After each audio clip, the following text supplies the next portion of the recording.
Breaking news. DK అరుణకు TPCC chief Mahesh Kumar Goud counter ఇచ్చారు. అరుణ చెప్పే చిలక జోస్యాలు ఎవరూ వినరన్నారు. 3 నెలల్లో ప్రభుత్వం పడిపోవడం కాదు, 100 సీట్లతో మళ్లీ కాంగ్రెస్దే అధికారమన్నారు మహేష్ కుమార్ గౌడ్.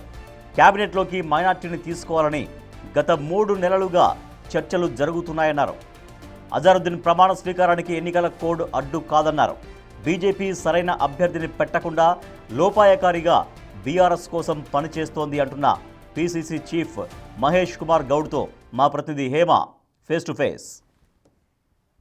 తెలంగాణ రాష్ట్ర కేబినెట్లో కీలక మలుపు చోటు చేసుకోబోతుంది. అజరుద్దీన్ ఈ నెల 31వ తారీఖున ప్రమాణ స్వీకారం చేయబోతున్నారు మంత్రిగా అంటూ కూడా పెద్ద ఎత్తున వార్తలు వినిపిస్తున్నాయి. ఒక్కసారి అడిగి తెలుసుకుందాం. సార్, ఏంటి మైనారిటీలను ప్రసన్నం చేసుకోవడానికైనా అజరుద్దీన్ కేబినెట్లోకి తీసుకుంటున్నారు? ప్రతి కేబినెట్లో గత 35-40 సంవత్సరాల చరిత్ర తీసుకుంటే మైనారిటీలు కేబినెట్లో ఉన్నారు. అదే దశగా ఒకరు ఆలోచన చేసి మైనారిటీ తీసుకోవాలనుకుంటే ఎవరికో ఒకరికి అవకాశం వస్తుంది. సో ఆ దశగా ఏఐసిసి ప్రయత్నం చేస్తున్నట్టుగా మాకు కూడా సమాచారం అంతా ఉంది. సో ఏది ఏమైనా మాకు అందరూ సమానమే. కాంగ్రెస్ పార్టీ పరిపూర్ణ లౌకిక పార్టీ. మాకు హిందువులు, ముస్లింలు, సిక్కులు, ఈసాయిలు అందరూ కావాలి. అందరు సంక్షేమం కావాలి. మరీ ముఖ్యంగా జూబ్లీహిల్స్ అసెంబ్లీ నియోజకవర్గంలో ఉన్నటువంటి 80% పైగా ఉన్నటువంటి బీదల సంక్షేమం మాకు ముఖ్యం. వారి సంక్షేమం కోసమే మేము ఎన్నికల్లో పోటీ చేస్తూ ఉన్నాం. అక్కడ మా అభ్యర్థి నవీన్ యాదవ్ గెలిస్తే బీద ప్రజలందరూ కూడా సంక్షేమం సరిగ్గా సజావుగా అందే విధంగా ప్రయత్నం చేస్తాడు.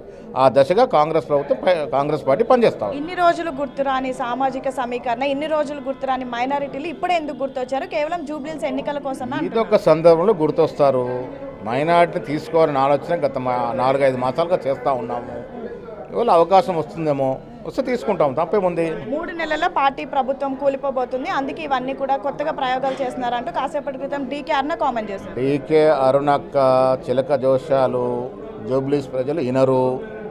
అరుణక్క తెలుసుకోవాల్సింది 3 నెలల్లో ప్రభుత్వం పడిపోవడం కాదు, మళ్ళీ వచ్చే ఎన్నికల్లో 100కు పైగా సీట్లు గెలుచుకొని కాంగ్రెస్ ప్రభుత్వం రెండవసారి ఏర్పడుతుంది. ఈ జోషం కూడా అరుణక్క చెప్పాల్సిందే. ప్రధానంగా ఇప్పుడు ఒకవేళ అజరుద్దీన్ ప్రమాణ స్వీకారం చేస్తే జూబ్లీహిల్స్ లో ఎన్నికల కోడ్ ఉంది అంటూ కూడా వాళ్ళు ఎన్నికల కమిషన్కి వెళ్ళే ఆలోచనలో బీజేపీ నాయకులు ఉన్నారు. ఎన్నికల కోడ్ వర్తించదు నాకు తెలిసి. బట్ ఒక మైనారిటీకి మాత్రం అవకాశం వస్తుంది. దాంట్లో కూడా కన్నెర చేసి రాకూడదని అక్కసు ప్రదర్శిస్తే ఇది మంచి పద్ధతి కాదు ప్రజాస్వామ్యంలో. సార్, ఫైనల్గా గత కొద్ది రోజుల నుంచి గ్రౌండ్లో తిరుగుతున్నారు, అన్ని రివ్యూ మీటింగ్స్కి వెళ్తున్నారు, అందరినీ కలుస్తున్నారు. ఎలా ఉంది జూబ్లీహిల్స్? నిజంగా ప్రతిపక్షాలు చెప్పినట్టుగా ఓడిపోయే అవకాశం ఉందా? బీజేపీ సరైన అభ్యర్థిని పెట్టక లోపాయకారిక బీఆర్ఎస్కి పనిచేసే ప్రయత్నం చేస్తూ ఉంది. ఇది ప్రజలు గ్రహిస్తూ ఉన్నారు. జూబ్లీహిల్స్ ప్రజలకు కావాల్సిన సంక్షేమము, పిలిస్తే పలికే నాయకుడు కావాలి. ఆ నాయకత్వం మా నవీన్ యాదవ్ ఉంది కాబట్టి మంచి మెజారిటీతో జూబ్లీహిల్స్ నియోజకవర్గంలో కాంగ్రెస్ పార్టీ గెలుస్తుంది.